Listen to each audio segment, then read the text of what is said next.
leftover food blind boxes craze sweeps mainland Chinese youth amidst harsh economic situation. To salvage the declining economy, China's rural areas once again targeted for excessive marketing of overcapacity. A Chinese man, wearing an Air Force t-shirt, throws luxury goods in a tunnel in Japan to show off his wealth. It's all covered in today's China Truths. Food blind boxes craze sweeps mainland Chinese youth amidst harsh economic situation. Recently, a trend of buying leftover food blind boxes has emerged in some cities in mainland China. Businesses discount soon-to-expire food items by packaging them in blind boxes. Due to their affordable prices, they have gained popularity among young people, giving rise to a wave of internet platforms. A quick search on these platforms reveals various money-saving strategies. From bread and milk tea to dumplings, a wide range of food items can be packed into blind boxes and sold at prices ranging from 1/3 to 1/4 of the original price. Some Chinese students raise concerns about the quality of the food, however others say that as unemployment rates soar, many young people in mainland China choose to embrace low consumption and adopt a completely laid-back attitude. Xing Jian, a Chinese international student, said, "Over the past 3 years, mainland China's economy has been sluggish, and many people have lost their jobs. Currently, more than 600 million people in mainland China have an income of less than 1,000 yuan. In such a social environment, some people choose to embrace a laid-back lifestyle. Especially among those born in the 1990s and 1980s, the pressure is particularly high, and many people choose not to have children and completely embrace a laid-back lifestyle. Everyone is in a passive state, feeling that there is not much hope in life and therefore not having high expectations."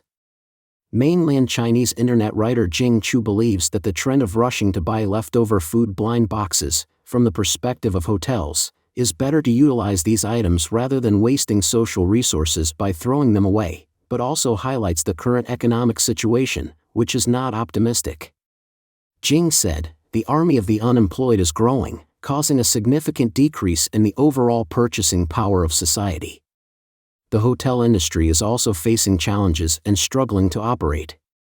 Now these hotels can only reduce production and gradually decrease their food inventory to avoid losses. Of course, after the hotel's business scale shrinks, they will have to lay off employees as they can't afford to keep so many people, further exacerbating unemployment." In addition, leftover food blind boxes currently exist in a regulatory gray area in terms of food storage, transportation, and inspection, raising concerns about food safety. Especially in the hot summer, netizens are urging caution. To salvage the declining economy, China's rural areas once again targeted for excessive marketing of overcapacity.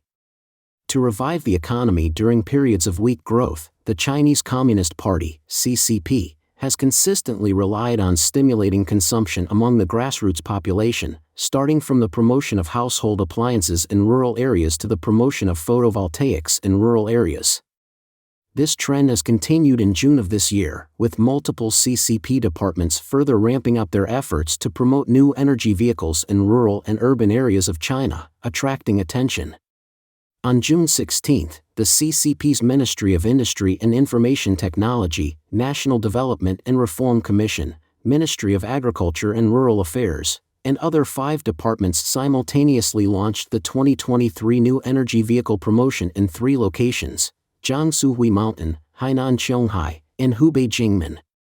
The first batch of promoted vehicle models includes nearly 70 types, covering more than 10 cities and counties in China.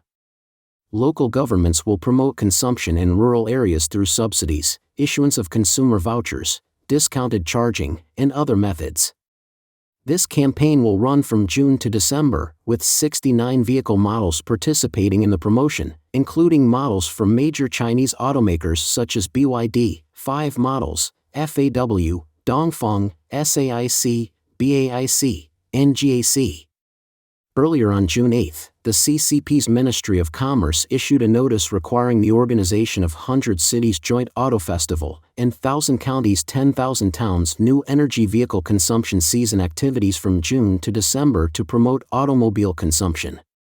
Among them, 1,000 counties 10,000 towns requires conducting new energy vehicle promotion activities in over 1,000 counties and 10,000 towns in China, while 100 cities joint requires local governments and financial institutions to adopt measures to support vehicle purchases. Additionally, from May to December last year, the CCP Ministry of Industry and Information Technology, Ministry of Agriculture and Rural Affairs, Ministry of Commerce, and National Energy Administration organized thousands of special sales events for new energy vehicles in third and fourth-tier cities across provinces such as Shaanxi, Jilin, Jiangsu, Zhejiang, Hunan, Shandong, Hubei, Hunan, Hainan, Sichuan, and Gansu. In May of this year, the Chinese Securities Daily published an article stating that the promotion of new energy vehicles in rural areas should adopt a low-price strategy, as it is difficult to drive consumption otherwise. However, concerns arise regarding the quality assurance of new energy vehicles during low-price promotions. Chinese media exposed the existence of new energy vehicle graveyards in various regions of China at the end of last year. In suburban areas of many cities, thousands of new energy vehicles are parked, resembling piles of zombies and forming graveyards. These graveyards contain new energy vehicles from various sources, representing different brands. Many vehicles bear the logos of taxis and ride-hailing companies. Most of these vehicles are far from reaching their retirement age, and some are newly manufactured new energy vehicles that were discarded due to poor battery life. Industry analysts believe that due to high subsidies for new energy vehicles, many Chinese automakers have manufactured a large number of low-quality and inexpensive new energy vehicles to exploit the subsidies. However, many of these vehicles lack actual market demand. A significant portion of these vehicles has been exported to car-sharing and ride-hailing platforms, primarily for the purpose of exploiting subsidies. Looking back at the previous instances of promoting household appliances and photovoltaics in rural areas, the CCP has also marketed a significant number of inferior products to farmers. In December 2008, in response to the sharp decline in demand for consumer electronics due to the global financial crisis, the CCP announced the introduction of the Home Appliances Going to Rural Areas Fiscal Stimulus Plan. At that time, non-urban residents in China were eligible for a 13% subsidy, with a subsidy cap, when purchasing 4 types of products: color TVs, refrigerators, mobile phones, and washing machines. In December 2009, an article in the Beijing Youth Daily reported that a survey conducted by the China Consumers Association revealed a high repair rate, reaching up to 12.6%, for home appliances in rural areas, indicating that 1 out of every 8 appliances required repairs. The article highlighted that such a significantly high repair rate surpassed the normal level. In March 2009, the China Consumers Association published an article stating that many refurbished home appliances sold through the campaign were harming the interests of farmers. For example, in 2009, in Pingyi County, Fujian, some businesses were found to be buying used appliances, fitting them with new casings, and reselling them to consumers. In 2011, Chinese photovoltaic products faced sanctions from Europe and the United States in the form of anti-subsidy and anti-dumping measures, leading to a significant decrease in exports. The previous aggressive expansion of production capacity resulted in severe overcapacity in the entire industry. Subsequently, the CCP introduced subsidies for promoting photovoltaics in rural areas, aiming to absorb the excess photovoltaic capacity by encouraging rural households to adopt solar power. However, this initiative gave rise to various problems and irregularities. Official propaganda at the time emphasized that rural residents could install solar power generation equipment on their rooftops, benefiting from preferential loans. The electricity generated could be used for their own needs, and any surplus power could be sold to the grid, allowing them to prosper financially. Enticed by these incentives, many farmers joined the rooftop photovoltaic projects. Since many households lacked the necessary funds, they borrowed loans for photovoltaic installations. However, the annual revenue from electricity generation often fell short of the loan repayment. As the subsidies for photovoltaic power declined, the promised stable income for 25 years from the installation companies also failed to materialize. Some farmers were encouraged to pay a low down payment for leasing rooftop photovoltaic equipment. However, the leased equipment was of poor quality and required frequent maintenance, resulting in farmers being repeatedly charged for maintenance fees. In other cases, farmers rented out their rooftops to leaseholders for installing photovoltaic equipment. Due to low rental income, they were often tempted to enter into debt schemes, burdening themselves with debts for decades. On June 18, Fan Chi, a seasoned financial professional based in the UK, stated to Epoch Times, "Unlike household appliances such as televisions and refrigerators, automobiles involve various factors in their usage environment, including road traffic, refueling and charging facilities, maintenance, and various taxes and fees. The supporting infrastructure in rural areas is far from sufficient. On the other hand, people are really struggling financially. Many migrant workers have returned to their hometowns, leading to a downgrade in consumption. Promoting car purchases is an attempt at upgrading consumption, which goes against the current trend. The subsidies provided for purchasing cars, such as a 500 yuan discount on a 150,000 yuan car, cannot generate enthusiasm for consumption among farmers." A Chinese man, wearing an Air Force t-shirt, throws luxury goods in a tunnel in Japan to show off his wealth. On June 22, a video circulated on the internet showed that a young man sitting in the back seat of a car took out a small package, checked that it was empty, and looked around. After ensuring it was safe, he said to the woman filming beside him, "We have too many bags, we need to make choices," and proceeded to throw the small package out of the window. The woman jokingly said, "Brother just threw away a package worth 40,000 yuan, and revealed that the location where the package was discarded was the tunnel leading to Haneda Airport." Haneda Airport is an international airport in Tokyo, Japan.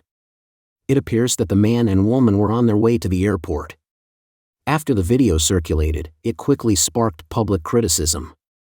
Netizens condemned the individual for littering in a highway tunnel, posing a serious threat to road safety, and regarded this show-off behavior as lacking decency and taste. The video was also translated into Japanese and shared on Japanese social media. Chinese netizens expressed anger, commenting, "Bringing disgrace upon our country abroad." Furthermore, netizens discovered that the person in the t-shirt had the emblem of the Chinese Communist Party Air Force on their left arm, suggesting that they could be a privileged individual or a wealthy heir with a background in the Air Force. Netizens sarcastically commented, "Exemplary in style, capable of losing a battle, clearly a party member, you know what, he looks a lot like Zhao Lijin." However, some netizens believed that similar replica Air Force uniforms, resembling the one in the video, were also available for sale on Taobao, and counterfeit goods are widespread in mainland China. The small package in the video may not necessarily be genuine, and the man and woman could be engaging in fraudulent activities to gain attention. While the authenticity of the man's show-off behavior remains uncertain, a few days ago, a Beijing girl's flaunting of wealth turned out to be genuine. According to a viral video, the girl posted an equestrian video online, which led some netizens to mock, "What's the point of showing off just one horse?" The girl then released a video showcasing her residence, a large flattened villa, of 2,000 square meters within the Second Ring Road in Beijing. The video revealed luxurious decorations and a wide array of luxury goods.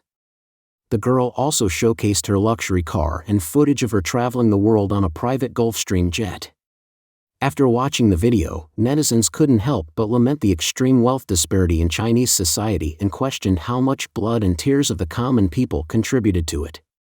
Don't forget to comment in the section below to share your opinions on today's topic with us. Make sure to like and subscribe to see more interesting topics from China Truths.